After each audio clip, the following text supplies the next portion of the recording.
বন্ধুসকল, মোৰ ইউটিউব চেনেলটোৰ ছাবস্ক্ৰাইবাৰ আৰু ভিউৱাৰ্ছসকল, আজি মই বিশেষ এটা টপিকৰ ওপৰত আলোচনা কৰিব ওলাইছোঁ। সেই যে অনলাইনত এপ্লিকেশ্যন দি মাত্ৰ 200 টকাতে ঘৰতে বহি ড্ৰাইভিং লাইচেন্স হোৱাৰ ব্যৱস্থাটো যে সেই বিষয়ে।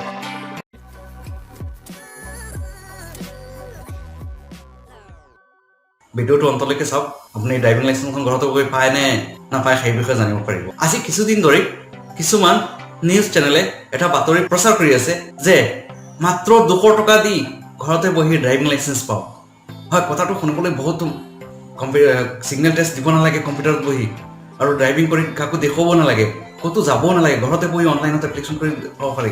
এই বিষয়ে নিউজটো দেখি পেলাই, হেডলাইন দেখি পেলাই মই চোৱা বাদ দিছিলোঁ। কিন্তু মোৰ কিছুমান বন্ধুৱে আত্মীয় স্বজনে ৰিকুৱেষ্ট কৰিলে, চোৱাচোন কথাটো সঁচানে? এনেকুৱা হ'লেতো বহুত ভাল। আমাৰ গৃহ জিলাৰ যিখন দ্বিতীয় অফিচ আছে তাত এইটো অপেন চিক্ৰেট, আৰু চিধা গ'লে নহয়, দলালক টকা দিব লাগে, বহুতো টকা। এইটো দলালক নিদি পেলাই 200 টকা দিলেই হ'ল। আৰু ইফালে কেন্দ্ৰীয় চৰকাৰে নতুন যান বাহন আইন বলবৎ কৰিছে।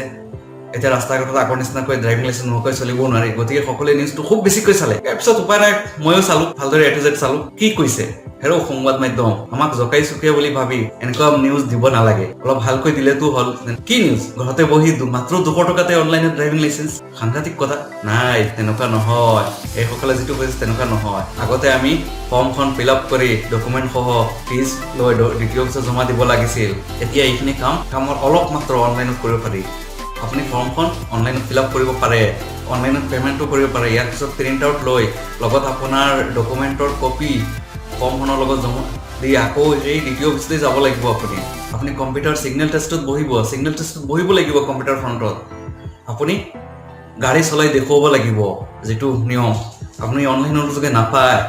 যেনেকুৱা আমি এতিয়া আজিকালি বেছিভাগ কাম অনলাইন যোগে হৈছে। আপুনি পাছপোৰ্ট এখন আগতে ফৰ্ম ফিল আপ কৰি দিব লাগিছিল, এতিয়া আপুনি অনলাইনত ফিল আপ কৰিব পাৰে।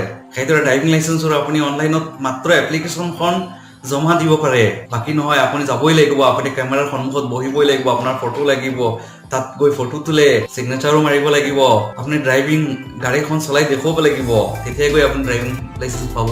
এই সংবাদ মাধ্যম আপোনালোকে মানুহক এনেকৈ বুৰ্বক নবনাব। আমি এনেই পিছপৰা, আমাক আৰু পিছ পৰিবলৈ হাঁহিবলৈ সুযোগ নিদিব। মনত ৰাখিব, সংবাদ মাধ্যমৰ ওপৰত আস্থা মানুহৰ এতিয়াও আছে। সেই আস্থাখিনি আপুনি হেৰুৱাবলৈ নিদিব।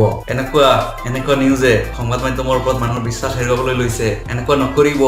আৰু ৰাইজকো কওঁ, এই সংবাদ মাধ্যমবিলাকে বেছিভাগে থকাৰ কাৰণে, এডভাৰটাইজমেণ্ট পাৱাৰ কাৰণে, ভিউজ পাৱাৰ কাৰণে এটা নিউজক মনে কিবা কিবি কৰি সত্যখিনি লুকুৱাই চাঞ্চল্যকৰ কৰি, ৰোমাঞ্চকৰ কৰি পৰিৱেশন কৰে। আপোনালোকে অলপ চাব আৰু অনুগ্ৰহ কৰি। আৰু এটা কথা, আৰু কিছুমান আছে ঘৰতে বহি ইণ্টাৰনেটত এই কাম কৰিব পাৰি, সেই কাম কৰিব পাৰি। মই এটা কৈ ফেক্ট চেক কৰি দেখুৱাম, আপোনালোকে চাব। এনেকুৱা সংবাদ মাধ্যমৰ কথাত ভুল নাযাব। বহুতো কিবা কিবি হৈ আছে। ধন্যবাদ। অনুগ্ৰহ কৰি মোৰ চেনেলটো ছাবস্ক্ৰাইব কৰিব। ছাবস্ক্ৰাইব কৰিলে আমি উৎসাহিত আৰু এনেকুৱা ভিডিঅ' দিবলৈ ভাল লাগে। ধন্যবাদ। জয় হিন্দ।